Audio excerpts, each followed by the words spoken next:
সাথে দেব না। ওসমান হাদির কিছু হলে চলবে এখন ঘরে ঘরে।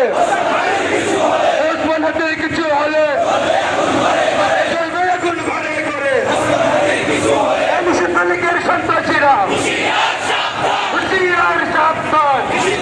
জুলাই বিপ্লবের অন্যতম সহযোদ্ধা শরীফ ওসমান হাদির উপর যে গুলিবর্ষণ হয়েছে, তার মাথায় যে গুলিবিদ্ধ করা হয়েছে, তার প্রতিবাদ জানানোর জন্য এখানে উপস্থিত হয়েছি।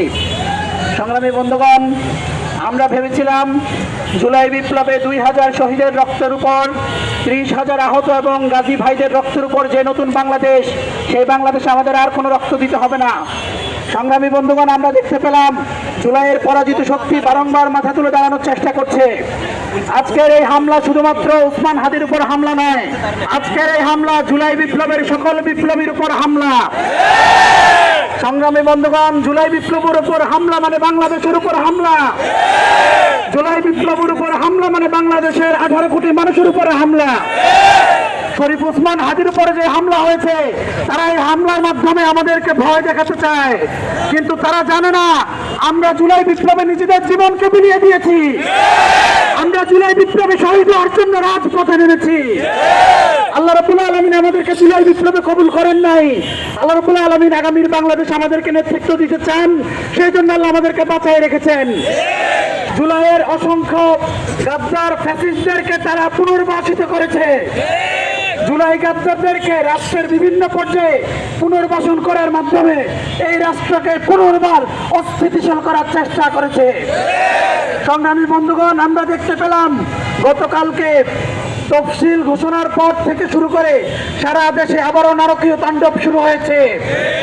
কোনো ধরনের গাফিলতি করা যাবে না এবং অনতিবিলম্বে যারা ওসমান হাদির উপরে হামলা করেছে সেই হামলাকারীদেরকে খুঁজে বের করতে হবে।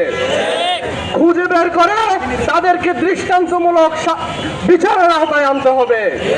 সম্মানিত উপস্থিতি, আমরা দেখি খুনি হাসিনা পালিয়ে যাওয়ার পর প্রায় 1.5 বছর সময় হয়েছে, কিন্তু এখনো সকল অবৈধ অস্ত্র উদ্ধার হয়নি।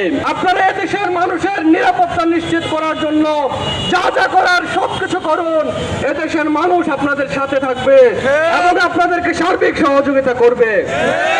সম্মানিত উপস্থিতি, আমরা ছাত্র সংসদ নির্বাচনগুলোতে দেখেছি সন্ত্রাসী সংগঠন নিষিদ্ধ ছাত্রলীগের ছাত্র সংসদগুলোতে নির্বাচনগুলোতে অংশ নেওয়ার সুযোগ না পাওয়া সত্ত্বেও ভোট কাস্টিং এ এটা কোনো প্রভাব ফেলে নাই। এটা প্রমাণ করে নিষিদ্ধ সন্ত্রাসী সংগঠন আওয়ামী লীগ জাতীয় নির্বাচনে অংশগ্রহণ না করতে পারার কারণে এটাও ভোট কাস্টিং এ কোনো প্রভাব ফেলবে না। সুতরাং আমরা স্পষ্ট করে বলতে চাই, বাংলাদেশ থেকে ফ্যাসিবাদের চ্যাপ্টার ক্লোজ হয়ে গেছে। যে চ্যাপ্টার ক্লোজ হয়ে গেছে, সেই চ্যাপ্টার আবার নতুন করে খুলতে চাইবেন না। যদি কেউ ফ্যাসিবাদের এই চ্যাপ্টার নতুন করে খুলতে চায়, এদেশের ছাত্র জনতা তাদেরকে রুখে দেবে। সুষ্ঠু নির্বাচন দেখেনি, দীর্ঘদিন এদেশের মানুষ তাদের ভোটাধিকার প্রয়োগের সুযোগ পায়নি। এখানে আমরা যারা উপস্থিত আছি, কেউ কি এখন পর্যন্ত ভোট দিতে পেরেছিলাম? বাংলাদেশের কোটি কোটি যুবক এখন পর্যন্ত একবারের জন্য ভোটাধিকার প্রয়োগের সুযোগ পায়নি। বহুল কাঙ্ক্ষিত নির্বাচনের তফসিল গতকাল ঘোষণা হয়েছে। নির্বাচনের তফসিল ঘোষণার পর আমাদের প্রত্যাশা ছিল দেশে নির্বাচনের একটি উৎসবের আমেজ বিরাজ করবে, কিন্তু দুঃখজনক হলেও সত্য, আজকে আমরা দেখলাম জুলাইয়ের পরিচিত মুখ এবং সামনের নির্বাচনের একজন সম্ভাব্য প্রার্থী শরীফ ওসমান হাদিকে হত্যা চেষ্টা করা হয়েছে।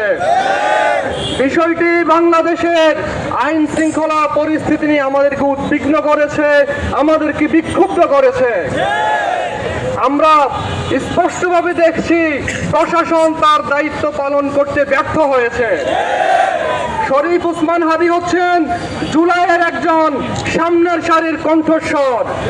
জুলাই বিপ্লবের এই কণ্ঠস্বরকে যখন স্তব্ধ করার চেষ্টা করা হয়, তখন বোঝা যায় বাংলাদেশের সাধারণ নাগরিকরা আর বাংলাদেশের নিরাপত্তার সাথে নেই।